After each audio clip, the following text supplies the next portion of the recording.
Paul Brown said to me, son, act like you've been there before. And I'm thinking, wait a minute, I just barely got on the field. I hadn't been there before. So I'm glad to be part of that trend.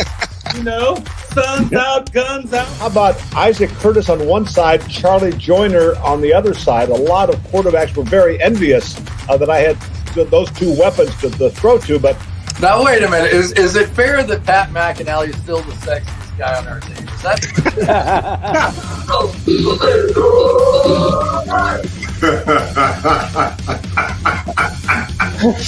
You got me there. You got me good. Donald, how you gonna be in that video and not represent with a chain? Your cane goes, man. I got mine on. I'm ready to go. Oh, that's great. That's priceless. There are two guys that I think it's a travesty that are not in that Hall of Fame. Ken Riley and Ken Anderson. Yeah, sure. Let's put the backdrop on, Jamie. See if Marissa's okay with it. Yeah, I got her backdrop. Starting the Canadian fan club up here for you. That is so funny. My last touchdown, and that's what Joe Burrow's going to end up like if they don't start protecting his ass. It's going to be the next David Klingler from David Klingler. There's no Spanish speaking people here, very few. So we, fast forward, we go to the Super Bowl in Miami, and the word was the Bengals have two big Mexican offensive linemen. They don't know how to speak Spanish. So I got down there and started doing these interviews in Spanish, and they're like, "Wait, we heard you don't speak Spanish."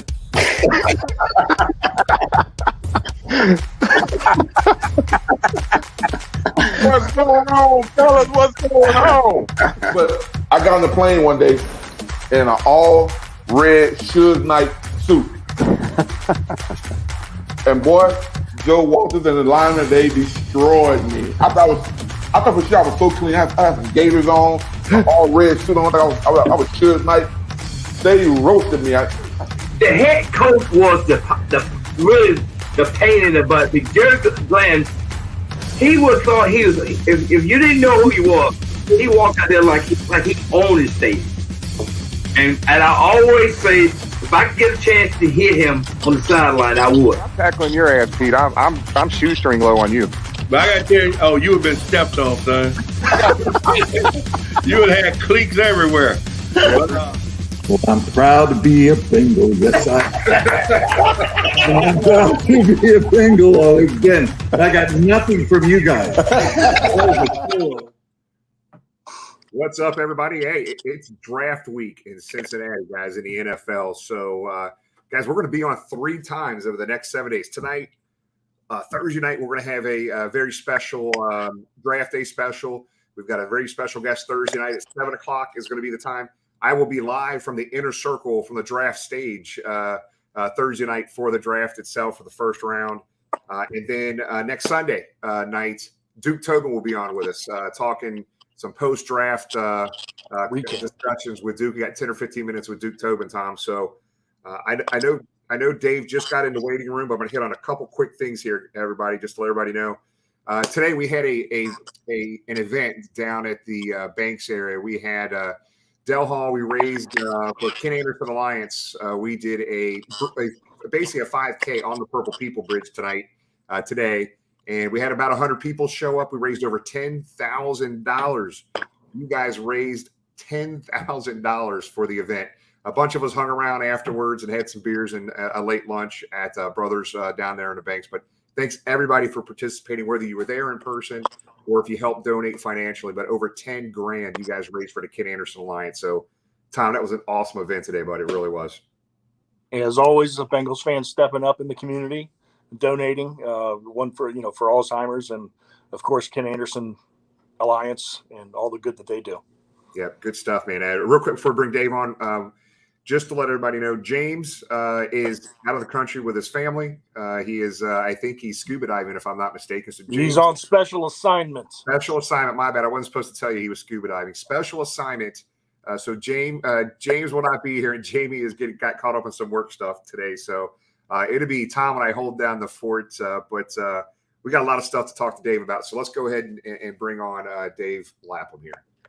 Mr. Lapham, what's going on, big dog? What's up, man? How you doing? Good, brother. Thanks for joining us, man. I know, it's very special. I know you guys are busy as heck down there. I know you got a lot of stuff going on, so it means a lot.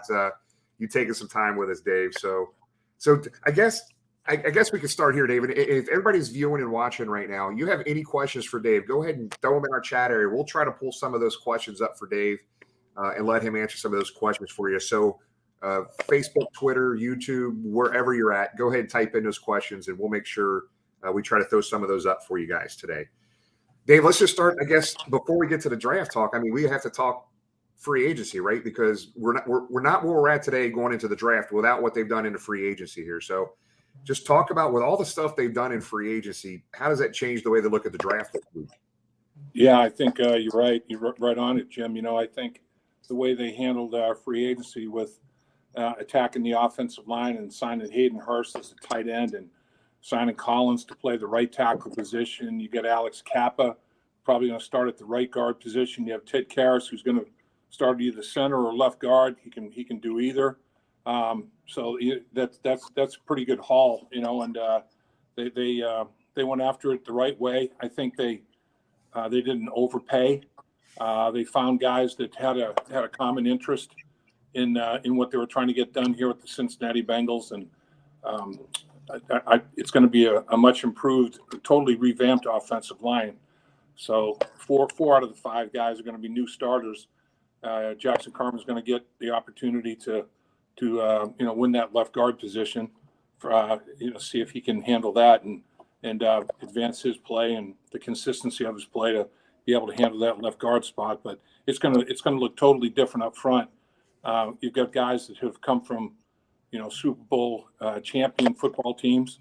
Kappa and Karras both have, and Collins with the Dallas Cowboys has experienced a lot of success as well.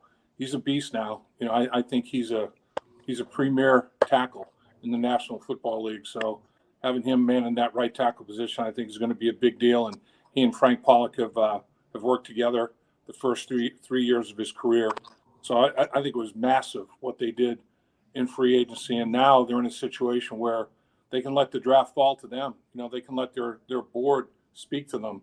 And picking at number 31, it's a good place to be, where you're not under any pressure to try to draft somebody to start, for your football team.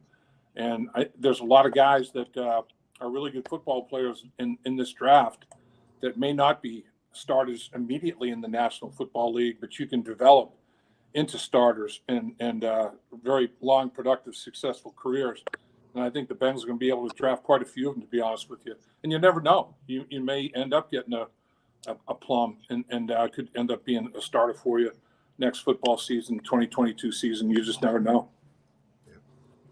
Dave, before we get hard into the draft, the addition of the 3-liner that you mentioned, particularly Collins, nothing matters that this franchise does if they don't protect number 9. If Joe Burrow's not healthy and able to out there do his thing. But there's another Joe that I think is getting ignored. What do those 3 guys signing mean for Joe Mixon this coming year? Yeah, no question. Kappa is a downhill. Frank Pollock got a lot of publicity for using the term glass eater. And Collins is a beast in the running game, downhill run blocker. Alex Kappa, same way. Karras is solid in that regard. I mean, I think it's going to look a lot different for Joe Mixon up front in the offensive line. I mean, you get, those wide zone, those stretch plays that Frank Pollock likes to run. You get some movement, you get somebody on the ground, and then all of a sudden you get Joe Mixon squaring up his shoulder pads, and next thing you know, he's at the linebacker or safety level running people over. So when a back like Joe Mixon doesn't have to make his first cut in his own backfield or at the line of scrimmage, you get him past the line of scrimmage before he has to make his first cut, you got something cooking. So I think that's what Joe's looking for a big push up front, and that'll make life much easier for Joe Burrow. Run the football, get that running game established. And now you're throwing the football because you want to, not because you have to. And unfortunately, Burrow had to throw it a lot when he had to last year, and he was sacked 70 times as a result of that. So obviously you get a running game going. I'm counting the playoffs and the regular season, 70 sacks, and he still rewrote part of the record book. So think how good Joe Burrow could be if, keep him on his feet, cut the sacks down to 40 or 45 instead of 70. How many records would he have broken? And one way to help Joe Burrow in that regard is to get pushed at the line of scrimmage and get Joe Mixon going. And, now the defense has to make a decision. They're going to load the box up to stop Joe Mixon. That's going to make life easier for Joe Burrow. Oh, boy, they're throwing the football. We got to get people out of the box. We got to get extra guys in the coverage. Joe Mixon eats. So that's what you want to have. You want to have something where the defense can't be right. and hopefully if the offensive line improves the way that they're hoping that it improves, that could be the case. So Dave, talk to us, man. So if Tyler Linderbaum is there at 31, I mean, it's all over the place. I had people saying, he's going to probably go early second round. The Bengals are going to bypass him. If Tyler's there in the first round, does he think that's something the Bengals take a serious look at 31? Oh, I think he's in the mix. But I think that since 2017, Duke Tobin has traded back in the second round every draft but one. The only draft he didn't, he stayed there and took T. Higgins at number 33, the first pick of the second round. Damn good move. If you got a guy you like, don't mess with it. Sit there, stay there and take him. This 31st pick is like a second round pick. It's very similar. He's traded back with picks in the 30s multiple times. It would not surprise me if Linderbaum and if there's 3 or 4 others right there, Duke Tobin was talking about they formulate buckets of players.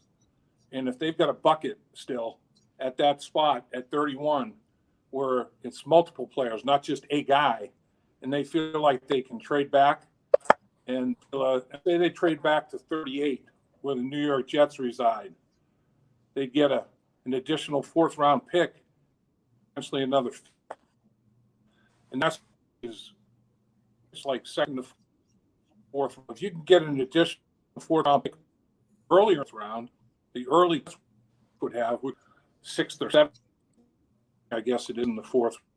Instead of getting to the second to last of the 4th round, you're going to get yourself another pretty darn good football player. So, if a couple of corners are there, even if, say for example,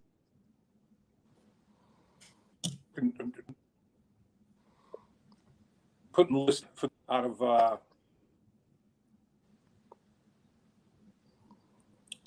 you froze up on us, Jimmy. If you want to, without a claim, Elam, if he's there, if those guys are there, you got to think that would be as big a need as this football team has. Either one of those backs are there. Okay, take one of them at 31, or Linderbaum could still be there if I trade back out of that first round. Second pick, you have 2 of the second round, 1 at the end of the second round, and 2 4th round picks, 1 at the beginning, 1 at the end. Might make some sense. Edge rush that you'd feel good. There might be still an edge rush guy. Carl from Purdue there. Ebikate from State, another guy. Depending how far back the Bengals would trade, Kyler Gordon, another cornerback from Washington. I mean, if you signed, like the Bengals did, 3 offensive linemen and a tight end in free agency, I think the defense is fixed to the draft. Because when the bank money on defense and free agency prior to 2 years to this, they really attacked the offense in the draft. 3 offensive draft that they feel they're going to give in this year's group up front in the offensive line. They draft 1 the 2nd, 4th, and 6th round. They like all of them. They like Jackson Carman. They like Deontay Smith, and they like Trey Hill. So, I mean, how many offensive linemen how many do you need? How many can you have needed? That's position. So it's good. Got it. So, Tom, go ahead here. I know we're having a little bit of choppiness. That's okay. Go ahead, Tom. I know you got a couple. Yeah, Dave, getting back a little bit to Linderbaum, who's gotten so much buzz, you had the opportunity to play with two great Bengal centers. The first ever Bengal draft choice in Bob Johnson, and then one guy who, for whatever reason, is ignored so much in Bengal lore, and Blair Bush. The Bengals then drafted a guy who Linderbaum's considered the best college center in the last 10 years, I've read. Then they drafted a guy who was considered the best college center of all time in Dave Remington. They named the award after him. Do you see in a little bit of Tyler Linderbaum, some of those traits in Dave Remington? It's not that at the college level, he's intelligent, he's a great guy, he's well coached. But at the same time, his arms are not the longest. Is he ready for pass protection in the league? There certainly are some red flags and concerns.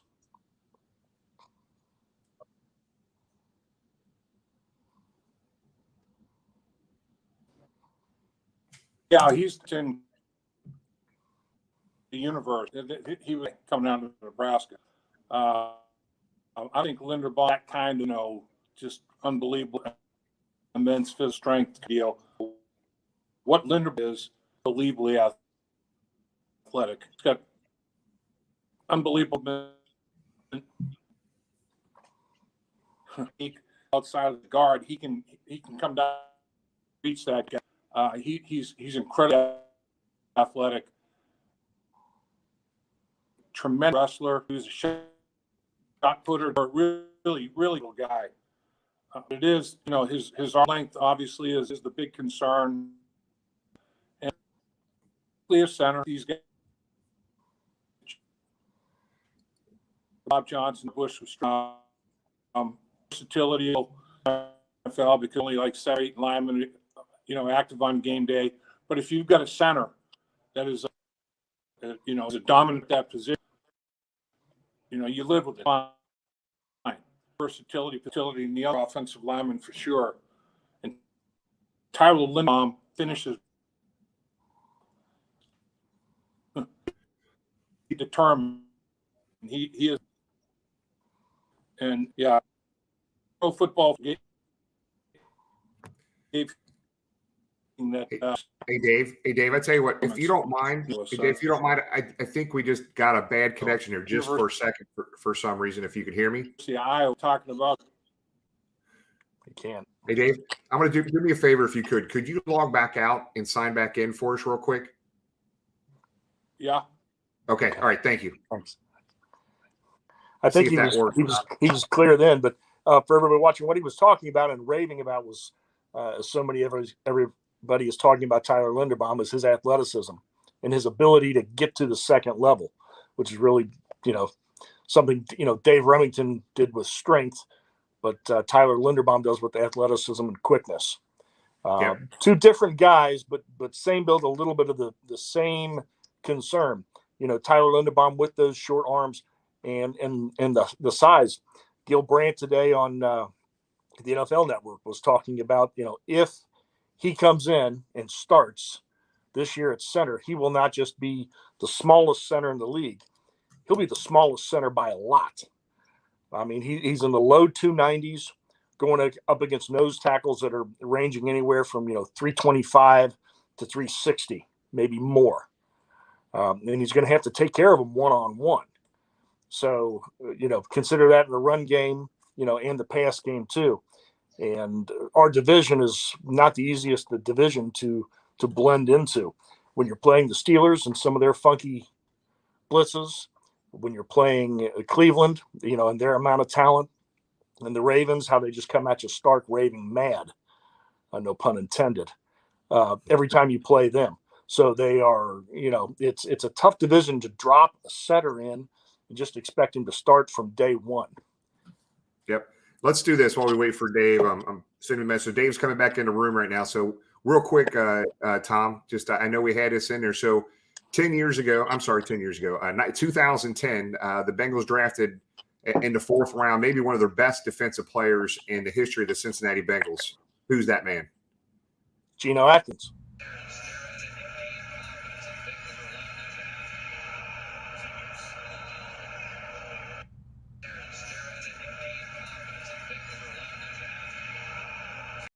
I had to play that twice because that's just one of my favorite tackles of Gino. Who was that quarterback he sacked there, Tom? Was that Deshaun? Was that Lamar? I'm not sure. I remember the play. So. All right, Dave's back in the waiting room. We'll bring him in. So Dave was just talking about Tyler Linderbaum. I mean, the pros and cons of all these guys. So we got the good scoop there on Linderbaum. Tom, let's get Dave back in here. Dave, you okay, buddy? Sorry about that. No problem. All right, brother. Tom, go ahead, man. So, but the next thing, the next Bengal fan paranoia for that pick, if we don't end up trading back, is, what cornerback is out there. Now, you're seeing the smoke machines come out of 32 NFL cities. I read today in a couple different places where, the Chiefs, the poor Kansas City Chiefs, have the 2 picks in front of us, 29 and 30, and it's the worst thing in the world because there are only 18 players worth a first-round pick. They're really on hard times in Kansas City. If the right cornerback is there, the Lou Anarumo cornerback, do you see them, that being priority one? Is that where need can meet talent and you've got the perfect storm for the perfect style pick? Yeah, I believe so. Yeah. I think that, like I said, if Andrew Booth or Kai or Elam, if either of those guys are there, I could see them potentially, making that pick at the cornerback position. I think that, like Duke Tobin said the other day, you don't really have to be a football Einstein to look at the roster and say that, one of the biggest needs for the team is at the cornerback position. So I will say, though, that if there's an edge rusher that slid, the best way to help the second is to get a pass rush and have depth in the pass rush. If you can, in today's NFL, teams so many different packages, you can't have enough cover guys. You can't have enough guys to rush the quarterback. And if you don't have enough guys, you can't roll enough guys in there to keep them fresh. In the fourth quarter, it's going to look like 7-on-7. It's going to look like there's no pass rush. They're not playing with offensive and defensive line. And it's just running backs, receivers, tight ends, running routes on air against linebackers and defensive backs. And they can't cover that. You have to rush. You have to be able to pressure the quarterback. So I wouldn't discount an edge rush guy if somebody slides.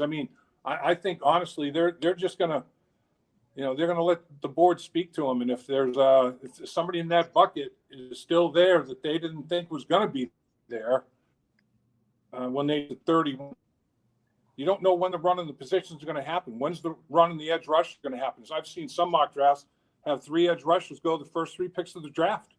It's one of the premier position groups in this year's draft, and there's depth. You could still get an edge guy that could conceivably help your football team in the 5th round.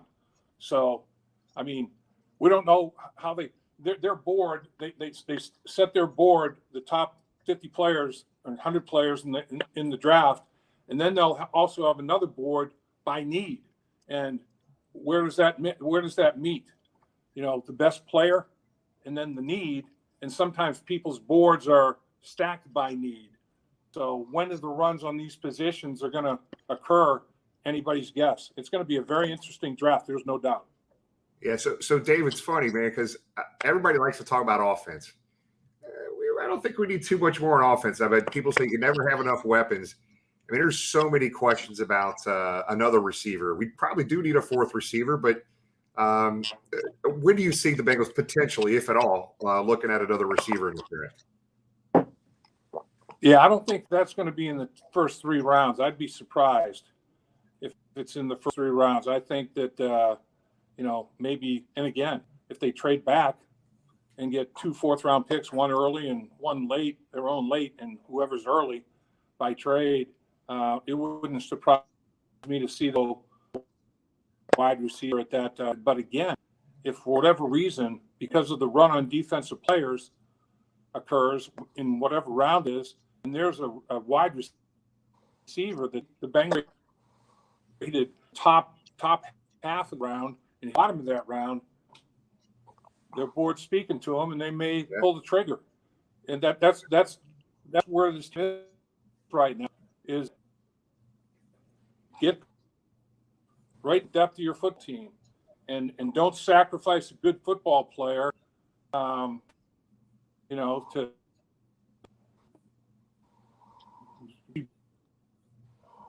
and that can do. So, yeah, there's a million you could go. That's what I'm about this year. But I think this draft, it doesn't. There's no consensus even first pick of the draft. I mean that's been bandied at the stage. There's no frank quarterback in this year's. Which edge rush guy is going to be the one? Going to be Trayvon Walker? Is it going to be who's going to be the first pick of the draft? And every position group, it's like there's a debate. Who's the best at that group? So this draft, everybody's got different opinions. I've seen Karloff, a guy I like out of Purdue. I'm him rated in the middle of the first round, and I've seen him in the third round. I'm not going second round. So there's a lot of opinion on others in this draft. It's going to be a fascinating draft to watch. Yeah, I don't think George slips by pick 31 if he's on the board.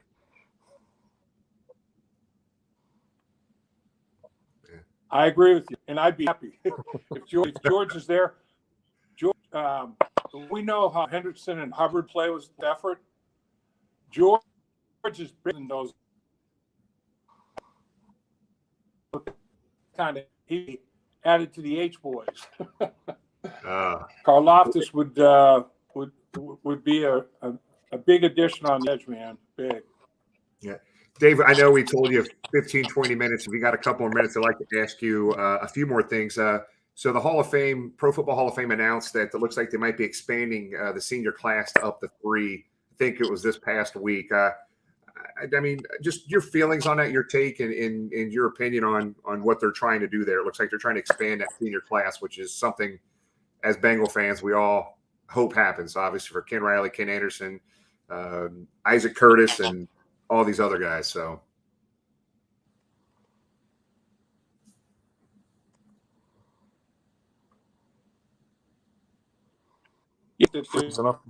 realizes a guy is all that deserve to be in, and I apply, as you mentioned, the only way that back and relieve that pressure is to do what they did. So I applaud them for doing it because it's well overdue for the guys you mentioned. They're Hall of Famers. There's no two ways about it. It's there's and everything on the show. There's politics in this as well. Yeah. Tom, anything else before we let Dave go? I know. Well, a question and a quick follow-up for two quick ones for you, Dave. One of which, you get to go to all the different markets, talk to the different writers and so forth about the Hall of Fame. One time I heard, Chris Collinsworth say that he just absolutely goes mad when he talks to some of these writers about why don't you vote for Ken Anderson? Why isn't Ken Anderson in there? Hopefully this will give them the flexibility. But, certainly he and Ken Riley both have the resume to get in. And the other one is, since it's draft week, who called you that day at Syracuse, I'm guessing, to let you know you were coming to Cincinnati? Was it Paul Brown, Tiger Johnson? It was Tiger Johnson. Tiger Johnson would call and said, I go down at the our games, the opposing, bowl games, all-star bowl games. I played in 4 of them, played in the Blue Gray, East-West, Hula Bowl, and Senior Bowl. And Tiger, I remember meeting him down Senior Bowl, a bunch of other, there were all kinds of senior coaches, line coaches. It was crazy. And he called and said, we do it the 61st of the draft. Reservation out here tomorrow. You're in. Congratulations. All right. Dave, I think we lost you. Damn it. try this one more time. Dave, you still there, buddy? We'll take him out of the room here again, see if he smiles back out and tries to get back in. I think it's just slight delay in the connection, and we're trying to bring him back on here, Tom. Let him finish that last question. Dave, sorry about that. You still there? There he is. Can you hear me? Yeah. There you are. Sorry about that, Dave. And it looks like we lost you again there, bud. Sorry. Hear me? Yeah, we can hear you. So, Dave, on Thursday, where will you be covering the draft from? Will you be at PBS? Will you be at home in your man cave? Probably doing what everybody thinks you do, hang out with Dan Horde nonstop. Where will you be?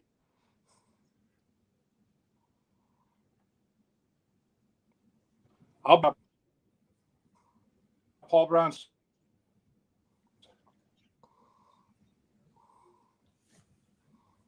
All right.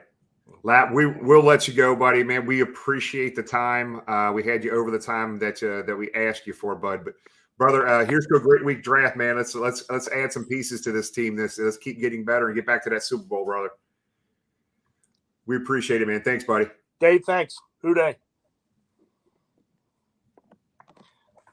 Yeah, a couple. I look like some maybe some connection issues there, guys. So let's talk through that, man. So obviously, kind of, Dave. I mean, Dave said it multiple times during our discussion, Tom. It's let the board come to them at this point. They're not hard pressed to looking at one position like they've been in the past, right? So they got their board ready, and let's see what happens. See who falls to them and see who's there. It's so odd and different drafting. This is the latest the Bengals have ever drafted in round one. Pick 31, latest they've ever drafted in round one. And I think the board is. Help people understand that, because we've had this is the latest in the history of the Cincinnati Bengals they've ever drafted, and why is that? The NFL has expanded since Super Bowl 16 and Super Bowl 23 when they were runner-ups those 2 years. So now there are 32 teams. You get to the Super Bowl, and don't win it. You pick next to last, which in this case is pick 31.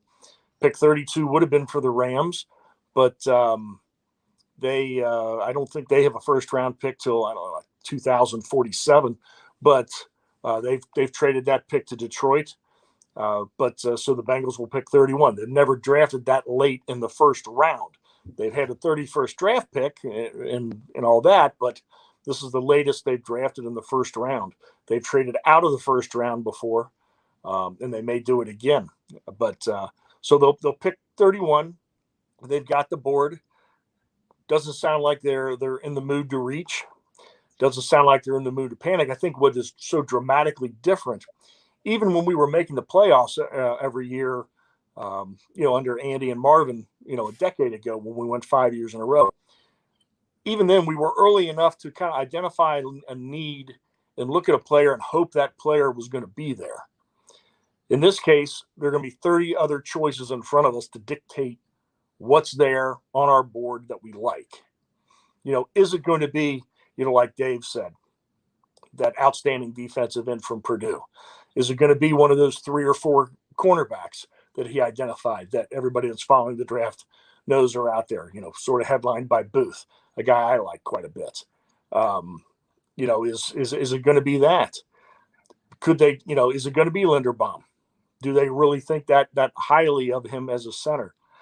We don't know. I'm not so sure myself. Or if Linderbaum's there and he's as good as everybody says, why is he still there at 31? But if he's that good, certainly somebody in the next 6-7 picks is going to want to try to trade up and get him. And let's see what kind of bounty we can get. Let's get a 4th and a 7th rounder. Let's try for a 3rd rounder if somebody wants somebody that desperate. As they said in the movie Draft Day, fleece them. So. It's a matter of seeing, but I know this. Everybody get a good night's sleep Wednesday night. First time in a long time, Bengal fans are going to have to stay up very late to see who we're going to get and what we're going to do. To me, truthfully, the way I've been looking at it and reading the mock drafts and everything else, our best option might be to trade down. Not too many picks, but trade back. You're telling me we're going to stay up to 11 to 12 o'clock midnight, and we might not even have a pick that night. Maybe not. Maybe possibility. Not. I don't think they'll trade till they're on the clock. It's a real possibility. Who's there? Yeah, it's going to be, and I think there's always players that drop in the draft for whatever reason. People go on a run in a certain position group. It just changes. These teams go crazy and there's a run on certain position groups. So who knows? I think we're sitting in a good spot. Like Dave said, if there is that intense run, if you get 3 of the first 4, or maybe even like he said, the first 3 are all edge rushers, there may be a crazy rush on edge rushers in the first round that pushes down that particular defensive back that the Bengals are looking at. Or pushes down an offensive lineman that they have ranked 15th to 18th, and he's still there at 31. So, you don't know. That's why I say, if there is a trade, I imagine it'll happen when they're on the clock or close to being on the clock.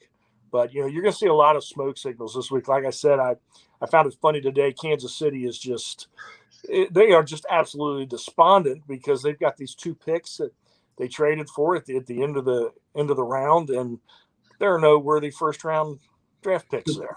So Tom, here's what's interesting. I mean, if you look at it, this team has had some serious success in the second and third rounds. I mean, big time success in the second.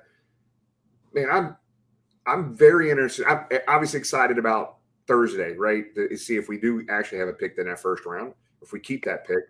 But I'm as excited Friday as I am about Thursday and Saturday because that's where your draft is made. Is really outside of the first round. I mean, and like you said, look at the history of the Bengals. The pillars of the franchise: Boomer Esiason, second round; Ken Anderson, third round; Chris Collinsworth, second round. And on and on and on. I mean, the guys I've got a Bruce Reimers jersey on.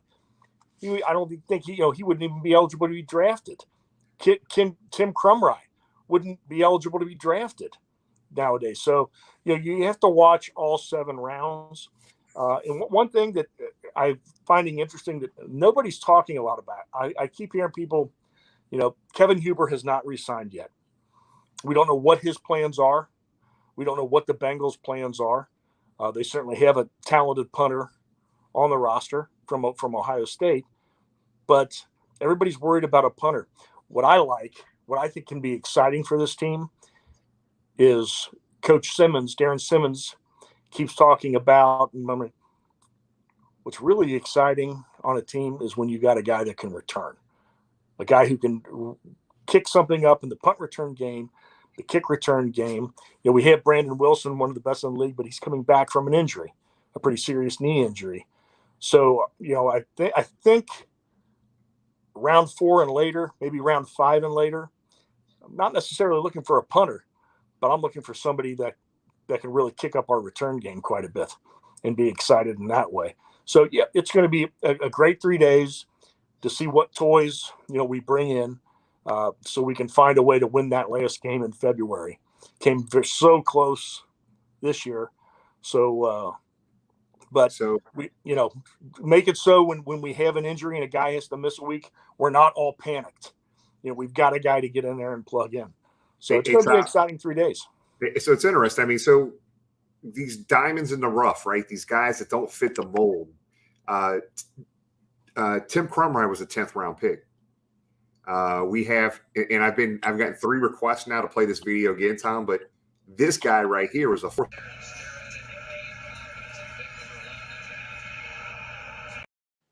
One of the best defensive players to ever put on a Cincinnati Bengals uniform.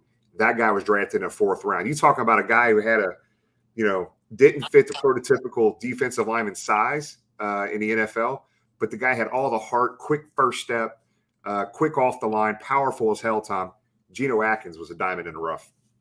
And one day he'll be in Canton, and deservedly so. Hopefully we won't have to kick and scream and fight and point out common sense points the way we have to do with Willie Anderson, and Ken Riley. But Geno will be there, and he'll be in the Bengals Ring of Honor in the not too distant future once he becomes eligible.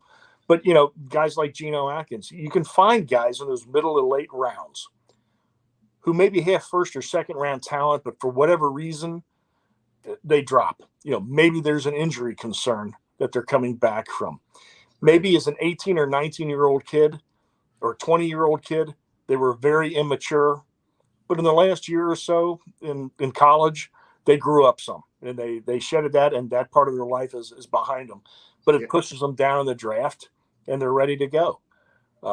Consequently, there are guys, and the Bengals have had some of those, that are the best guys in the world, and they come in, and they get that contract, and they get that money, and it changes them for the worse. Their focus goes elsewhere.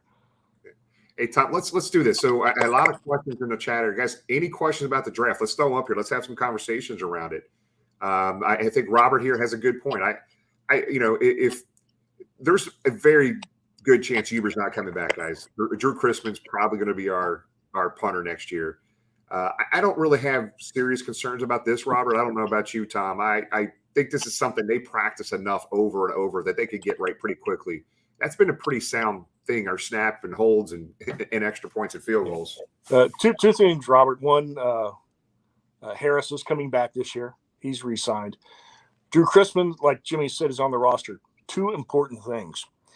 Before he got hurt last training camp, there were writers, and I wasn't certainly there every day, but there were writers several times who were like, we're just noticing during the punting portion of practice, Drew Chrisman looks awful good.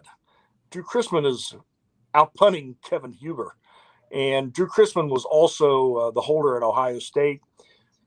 Buckeye fans will remember it was at the spring game where they snapped the ball back to him, and he was going to have his girlfriend kick the extra point. Instead, he got the ring out and asked her to marry him.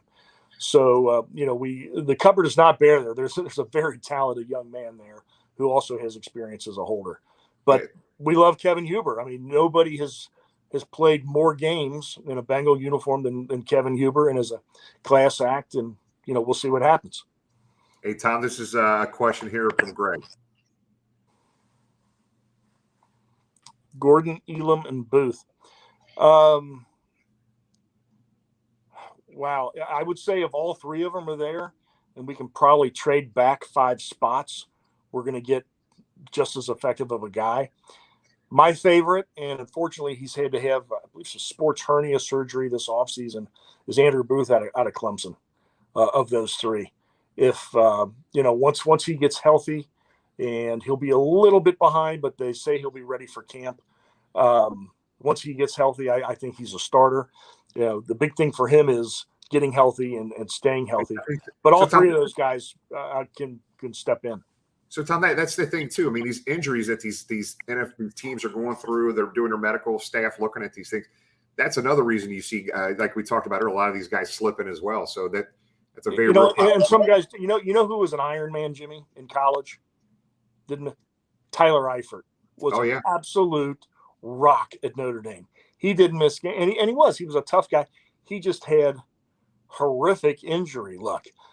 The flip side of that, a guy who was constantly hurt, played one game his senior year, was Anthony Munoz. Anthony comes in the league and goes 10 years before missing a game. Becomes the greatest offensive lineman of all time. So, certainly you have to pay attention to your medicals, but you can't know 100%. And that's where those guys with first-round talent, you might find them in the 4th round. Yep, interesting. So here's another one, and I don't think Lindsay heard you. George, oh, man, now I got to try and pronounce his last name. Karalafkas? Karalafkas. No, I've heard it so many different ways and read it. But he's a defensive end from Purdue. He is, from following where he's been ranked all year, he's always been in the 1st round. I'm always amazed where guys at the end of the season can be ranked in the top 12 in the draft order. Their games are done. They still test pretty well, but they fall. But he's a relentless defensive end. He's just got a gift and a knack for getting to the quarterback. Because of our connection, I really didn't speak to Dave about it.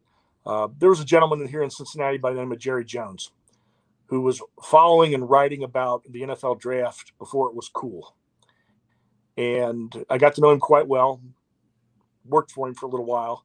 And Jerry always told me there are two positions that are the most difficult to analyze and translate how they're going to come into the National Football League. He said the first one's quarterback, and the second one is a defensive end who is a pass rusher, just because of the difference in the physical trends of the lineman. But, a guy like him, he's just got a knack of getting the quarterback. He did it all 4 years at Purdue.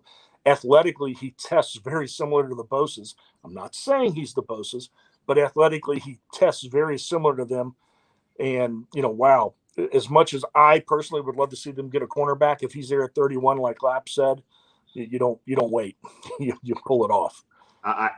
Tom, I really do think that's kind of where they probably lean unless something crazy happens in the draft, first round. I really do think that's where they're probably going to be leaning towards. Let's see here. What I've got a bunch of questions in here. You know what? It's a good point, Tom. Now Michael Strahan, if I'm not mistaken, was drafted in the second round. So I don't remember. Maybe he had some injuries. I think that's what Tom's trying to say there. But I know Strahan was a second round draft pick. Again, injuries do come into play here. These teams have to make decisions. A lot of guys, Boomer. Paul Brown always told a great story about the day they drafted Boomer. Boomer drafted to the second round, and everybody had him as a top 15 pick, and he dropped to the second round because they questioned his attitude and leadership abilities. And Paul Brown always laughed. He said, "Yeah, we were such geniuses. The Bengals had 3 first-round picks that year, and they waited till the second round to pick him." But you don't know. You don't know about the rumors that start about guys. You don't know that other agents start rumors about other guys to push their guy up and knock them down. It is a crazy, sometimes ruthless week. I really like how Duke Tobin, though, seems so calm. The board is done. Evidently, it's been done for a while. They've tweaked it a little bit, and they're ready to go, and very confident that they're going to help this team in a big way. Yeah, let's walk through this weekend, guys. So we got the draft starts Thursday. All right, we got the first round. Rounds 2 and 3 Saturday, and the rest of the rounds Saturday. So Thursday, Friday, Saturday. Rounds 1 through 7. College free agency, Tom. That Sunday is going to be a very busy day for the Bengals organization. Or after the draft that night into Sunday, right? So Duke Tobin coming on with us next week's a really big deal. I mean, because he's in the middle of all this stuff. So he gave us he called and talked to me. Said, "Hey, I got 10, 15 minutes for you." He's probably going to be from his phone, but he's going to be on with us next week. So go into a little bit about. Okay, we've had injuries that affect people where they slide in the draft. Small schools is another big deal, and I think that's what we're talking about maybe with competition. Sure. So let's talk about. I mean, there's a hell of a lot of smaller schools out there that have some damn good ball players. Division 1AA to Division 2 schools. Hell, there's even some of these NAIA Division 3 schools that there's players that will be drafted in the NFL. And there are every year, and it's one of the knocks. One of the things they have to wonder about them. One is the quarterback from Liberty this year, who I'm not going to say his name because he allegedly is coveted by a team we don't particularly care for that has 3 rivers, in their city. But that's one of the knocks against him is that he, the difference in speed, and that's what everybody always says. If you talk to a rookie or a young player that's just in the NFL, what they always say, I'm always amazed. What's the difference? The speed. It's not the size. In the SEC, there are big guys. In the Big Ten, there are big guys that play 6'5", 6'6", 320, 330. But evidently, it must be the speed. And you can't always coach speed, but you can't always anticipate how a new player is going to react to speed either, both mentally, and physically on the field. So I think with some of the smaller schools, that's right. But you don't have to go any further than the Bengals themselves. Ken Riley at Florida A&M, Louis Breeden, North Carolina A&T, and the greatest of all, Ken Anderson from Augustana.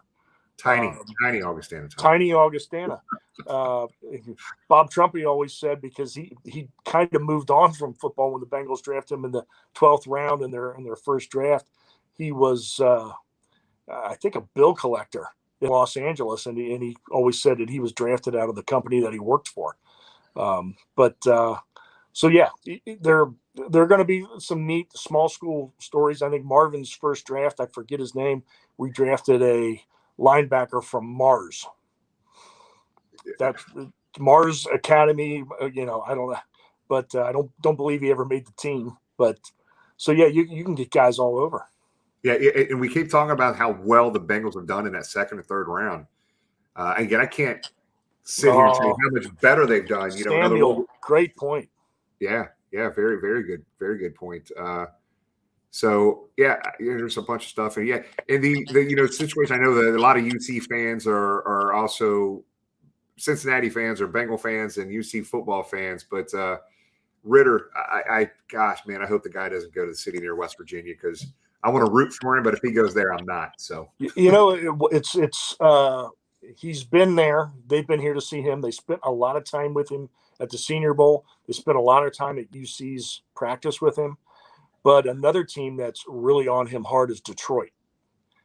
And I'd like to go there just because one, won't have to root against him, but two, I think he can thrive there. I think he'll do very well in the NFL. But you know what? If he does end up wearing that black and mustard yellow, whatever that contraption is on their uniform, that ugly whatever, he's the enemy that day, and it's all over. So hey, Kyle's got the great solution here for Ritter if it happens. Sorry, I refuse. I just refuse. I'm not going there. Or he should just. We ought to ask that Nimrod who runs that the website that said Joe Burrow wouldn't play here, and do we really know deep if he wants to go there? So yeah, but no, Desmond Ritter's a great story, and Jimmy, who recruited him to UC? That was Zach. Yeah, Zach Taylor. Yeah, good stuff. Well, Tom, we're going to go ahead and cut it off here. I mean, there's a lot of similar type questions in the chat area. All right, Tom, you're on the clock. You're in the Bengals war room. Mike Brown, the whole Bengals front office there, Duke Tobin. Your ideal pick, reasonable pick at 31. What are you saying? Who are you picking? I would go the DE, George Karlaftis from Purdue. My gut tells me he's going to vanish about 6 to 8 picks before the Bengals pick. And then there's that group of, like Greg put up there, there's a group of cornerbacks that I think will be there from pick 31 to about pick 40. And if there are 3, 4, maybe even 5 of those guys still on the board, I like Andrew Booth a lot. We'll see how the Bengals view his medicals. But if there are enough quality cornerbacks or quality guys on their board still at 31, like Lap said, I think the optimum thing, the dream scenario is to trade back and, Lord willing, pick up a 3rd rounder and if not, a high 4th rounder. Yep. So let's pull this up here real quick, guys, before we get off the air here. See if I can pull this picture up quickly.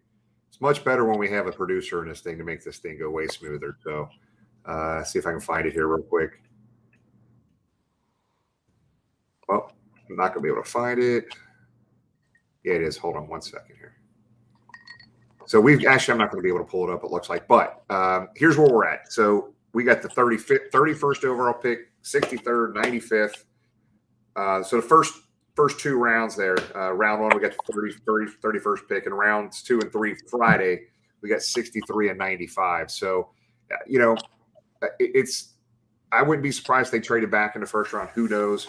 To get some more draft capital, and they seem to be more successful, more consistently successful, I should say, in those early middle rounds. So it does feel good, guys. Everybody that's watching and viewing right now, it does feel good not to have to be in this position where in 2020 or 2018, God, we had to have a center because our center was we couldn't block anybody up the middle. We had a need at center. We drafted a center early in that draft. That wasn't a great pick, Tom, I know, but we got a great deal for him. We got BJ Hill for him, so we're good. 2020, we knew we had to take a quarterback. We got Joey Burrow. Oh. Now last year we knew we needed some more support and help for Joe Burrow, and we get Jamar Chase. This year, guys, it's nice to be in a position. We're probably not filling for immediate starter need at the end of the day. We're filling for depth. and maybe potential development of a player next year or two. Huh? And filling some guys up. But, also keep in mind, they do need a cornerback. Probably getting 2 out of this draft would be a good idea. We still haven't found, and I'm thrilled BJ's coming back, but we still haven't found a replacement for Larry O. I mean, that's over 650. I think I read somewhere today, around 700 snaps we've got to account for. Like Lap said, you've got to keep your defensive line fresh, keep the legs fresh in the fourth quarter. Somebody up the middle who can get after the quarterback.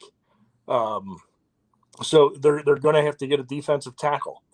So corner, defensive tackle, probably a little more depth on the offensive line. And Lap didn't seem to be as concerned as some, but I'd like to see him get a speedy receiver, somebody else who can stretch the field and be there in case Jamar or T get nicked up and miss a game. And the same. I think they have some guys in the slot, in my opinion. But so we'll see. But it's going to be a lot of fun. So we had Lap tonight. A few technical difficulties, but we still got as much as through. Thursday, so everybody knows, I think we're the only Cincinnati, webcast, Bengal fan webcast to be sending somebody not just to Vegas, but in the inner circle down there in the pit around for the draft. So Jimmy will be there. Hopefully, I don't know. Last year we got a picture of him with Colleen Wolfe. I don't know if he'll be hanging with the set of the NFL Network again. Maybe he'll get to meet Rich Eisen. But I know you're going to be.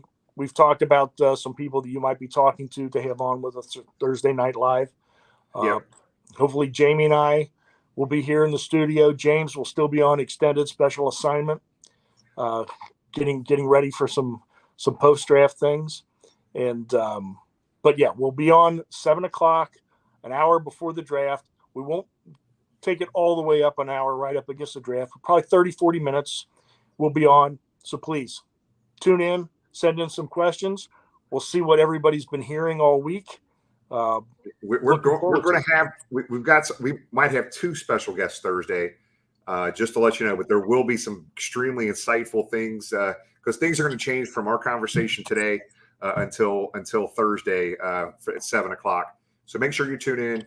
I'm heading out Wednesday early morning. I know I'm meeting Tony and Carrie and Caleb and my oldest son Ryan and Brandon and a bunch of other folks. We're heading to the draft, and I'm really looking forward to it. I really hate that we missed the draft in 2020 in Vegas when Burrow was being drafted, but there will be a boatload of Cincinnati fans there. I can promise you that, brother. I know Wednesday night. Congratulations! I saw something from Tony. I guess he got you guys all tickets to see Rod Stewart Wednesday night, somewhere there on the Strip. So, great job, Tony. Who's Rod Stewart, Tom? Jeez, like that. I'm just. You're only a year younger than me. Stop that. but yeah, I know for the Super Bowl he was appearing. He's someplace all there. You saw his picture all over the place in Vegas when James and I were there right before the Super Bowl. But we'll have that Thursday, and then monstrously big having Duke Tobin on right after the draft while he's still insanely busy. Totally shocked at him coming on with us that Sunday night, but it's gonna be great. So see everybody Thursday, and see you're gonna see a lot of Tom and I here for the next 7 days. So not just tonight, but Thursday special, and then Sunday on with Duke Tobin. So stay tuned on social media. We'll announce probably no later than Tuesday who the 1 or 2 special guests are, but you're going to want to make sure you tune in. I will actually be in the inner circle by the draft stage, giving a report out around between 7 and 7:30 with you guys as well. Thanks so much for tuning in. We apologize for the technical difficulties that Lap had, just a Wi-Fi connection issue that he had. But we got the gist of what Lap was trying to say there, where his head was for sure. So we appreciate it, everybody. Thank you so much, and we will see you here Thursday. Hoo day, everybody. Happy draft week. Hoo day.